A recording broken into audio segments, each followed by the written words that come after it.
Everybody and their dog seems to have ideas about how to ski moguls. Ever wonder what tips a real mogul expert might share? Hi, I'm Skier Steve. In this video, I'll relay some tips I gleaned from a true mogul expert.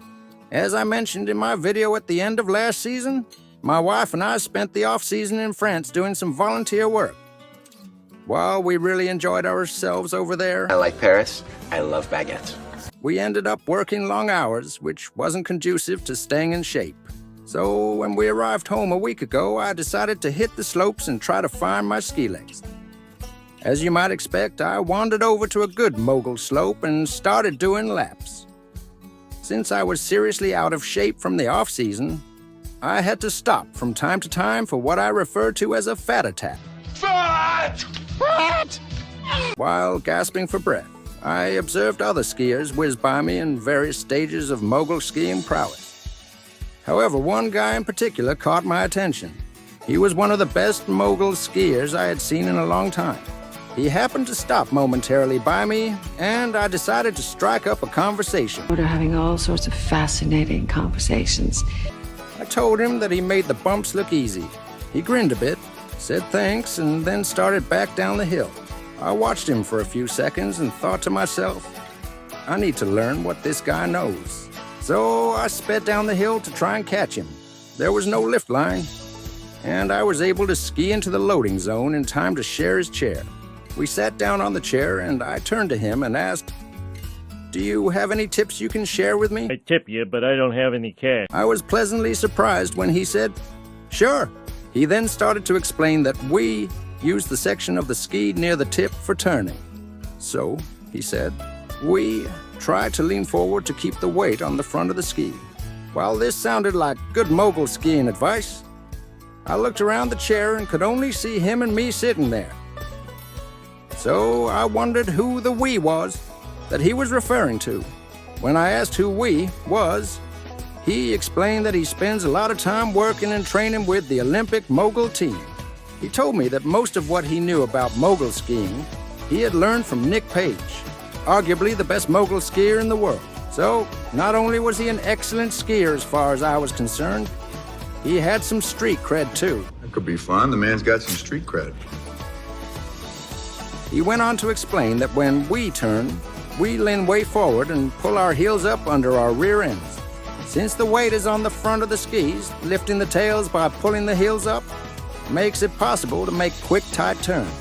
At this point, we were reaching the unloading zone, and he asked me if I would like to take a couple laps with him. Now, I mentioned in a previous video that I haven't ever taken a professional lesson in mogul skiing. I don't have anything against professional lessons per se. However, they are expensive. Show me the money. Also, I have talked with many professional instructors and asked them how they teach mogul skiing. The answers I received are all over the map, with some ideas that are good and some, I would suggest, are bad to the point of being almost harmful. That's bad. Really bad. So you have to be careful who you get your advice from. But I had seen this guy ski and I knew he was exceptional. So I enthusiastically agreed to his offer. He took a few turns in front of me and then turned to watch me. I followed his line and skied up to him. He said that my mogul skills were pretty good, but he suggested that I lean further forward. Then he let me ski ahead of him. I made a handful of turns while trying to emphasize my forward lean and then stopped and waited for his feedback. I mean, before I fell. Give me your honest feedback. He said that he thought my forward position looked much better, but suggested I work on always keeping my hands in front of me. Then he also mentioned something that one of my viewers picked up on. He told me my poles are too long. That's my specialty, length. He held his poles up to mine, and mine were maybe a foot longer than his. He explained that when your poles are too long, it's hard to get all the forward lean that you want. While I understand and agree with his point, I explained that I was an exception because my inner ear is in bad shape. It may have something to do with a bucking bronc I once met. As a result, I no longer have a normal sense of balance. I use my poles to fill the ground so I can keep my balance. kind of like a pair of mobility canes. I explained that was why I was constantly dragging my poles. He seemed to understand and suggested that I needed to be aware of how I was planting my poles and how that might affect my forward lean. What a great guy to take time to explain this to me. He's a great guy. We skied a couple more laps. When we got back on the chair, he mentioned that he was a bit surprised that I was able to translate his words into effective changes in my style so quickly. I told him that I had been thinking about mogul skiing for a long time, so I understood what he was saying. I explained that I had never received professional training, but had spent many years in trial and error mode. I told him about this YouTube channel that I had and reviewed some of the techniques that I've presented in my videos. Technique is flawless. He seemed to agree with most of them, but summarized the mogul skiing process in 3 main steps. 1. Approach the front of the mogul leaning very far forward. By the way, he taught me that the front of the mogul means the top part that you approach first when you're skiing down the mogul. 2. As you come down the mogul, use a hockey stop along the side and trough to slow down. 3. Tuck your heels up under your rear end as you make the turn so you can restart the sequence on the next mogul. Tucking the heels unweights the tails of the skis enough to make it easy to make quick turns. He mentioned that when your skis are not touching the snow, you have no control, so you want to avoid high hops when you turn. Tuck the heels up just enough to facilitate the turn.